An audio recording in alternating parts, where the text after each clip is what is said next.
Hi, and welcome to this new episode of Pilates Deep Dive. Today, I'd like to guide you into the subtleties of a fundamental movement in the Stott Pilates method, the rollover. It's a fluid and technical movement that involves the entire spine while demanding stability, precision, and controlled breathing.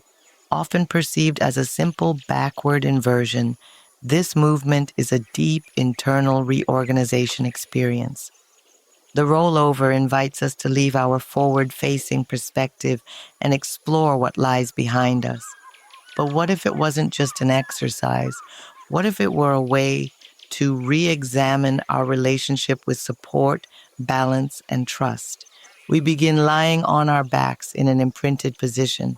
The legs are extended diagonally, the arms resting along the sides, palms facing down.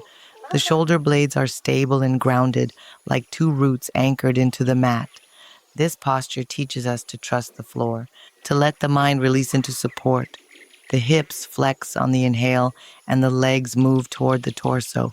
This isn't a swing, it's a pivot, a conscious decision to leave horizontality behind and initiate a return to self. In that suspended moment, the body doesn't escape, it listens. On the exhale, the spine lifts slowly, vertebra by vertebra, from the coccyx to the upper thoracic region.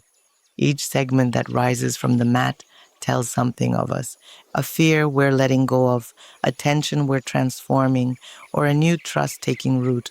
The legs extend over the head, parallel to the floor.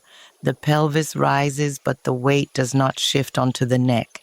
It stays where it belongs, in the shoulder blades, in the center of the back. That sacred space where we support without bracing. We inhale, the legs gently open into abduction as if creating space for the return. Then we exhale, and the spine rolls down again, one vertebra at a time, as if the back were retracing a path it remembers. If the return is conscious, it becomes an act of bodily maturity, a way to land with grace, without collapse, without loss. Just a return, just presence. We repeat the sequence 6 to 8 times. And each time it's different, 3 or 4 times lifting in adduction, then descending in abduction. Then reverse, lift in abduction, lower in adduction. Each cycle reveals something deeper about our relationship with movement.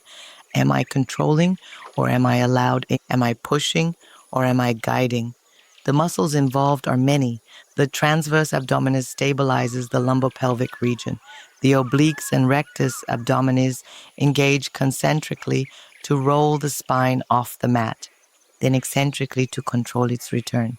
The hip flexors initiate the leg lift and help to decelerate the descent. Among these, 2 lesser-known muscles play subtle yet essential roles, the sartorius and the pectineus. The sartorius originates from the anterior superior iliac spine. It runs obliquely across the front of the thigh and inserts medially on the tibia in the upper part of the pes anserinus, just above the insertions of the gracilis and semitendinosus muscles. It assists in hip flexion, abduction, lateral rotation, and knee flexion. In the rollover, it gently guides the legs upward, directs their path, and stabilizes the lower limbs. The pectineus, deeper and shorter, originates from the superior pubic ramus and inserts on the pectineal line of the femur. It acts as both a hip flexor and adductor, refining movement quality during transitions between adduction and abduction. Though often overlooked, these 2 muscles enhance fluidity and reinforce centerline integrity. And with every muscular activation, let's not forget what's happening behind the scenes, the nervous system at work. When a muscle contracts, it's not just a mechanical command, it's an electrical signal traveling from the brain to the muscle fiber, mediated by a chemical messenger, the neurotransmitter. A neurotransmitter is a molecule that allows communication between 2 cells, either 2 neurons or a neuron and a muscle fiber. In our case, at the junction between the nerve and the muscle, known as the synapse. The electrical signal reaches the end of the motor neuron and stops. That's where the neurotransmitter takes over. tiny vesicles release a substance called acetylcholine into the synaptic cleft, that tiny space between the nerve and the muscle. Acetylcholine crosses this gap and binds to receptors on the muscle cell's surface, triggering a response that causes the muscle to contract. But this messenger doesn't linger. Once it has completed its job, it is quickly broken down by an enzyme called acetylcholinesterase, which is present in the synapse. This enzyme breaks acetylcholine into its components, which are then recycled to create new molecules. This mechanism prevents overstimulation of the muscle and ensures that each movement is precise and timed and followed by a return to stillness. One signal, one molecule, one release, one breath, and the movement fades. This is why attention, breath, and intention are essential.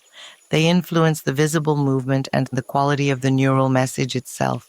The body does not move alone. It listens, it responds, it communicates. And throughout the exercise, the shoulder blades remain anchored, grounded, and present in the upper back. Variations are possible. You can bend your knees to feel more deeply, use an arc barrel to soften the curve, place a fitness circle between the ankles to awaken the adductors, add external hip rotation to engage the obliques, or flex the feet on the way down to connect with the hamstrings. Each variation is not a shortcut. It's an exploration. So what does it mean to roll over in a world that constantly pushes us forward? Rolling backward becomes a poetic act. It teaches us to turn around, to shift our gaze inward, to revisit the patterns of the past with tenderness. To roll backward is to permit yourself, zrение, for just a moment, to move through space without seeing, to release control while keeping the essential a stable center. And maybe this movement becomes a metaphor for letting go without losing structure, for exploring fluidity without abandoning strength, for learning gently to return to yourself without fear. The rollover is more than just a Pilates exercise. It's an invitation, an exploration of verticality within horizontality, a gentle, demanding return to softness, strength, and self-trust. So the next time you roll your spine off the mat, remember, you are not just training your core, you're cultivating your capacity to return to yourself with grace. Thank you for listening, and I'll see you very soon in another episode of BioPilates Deep Dive.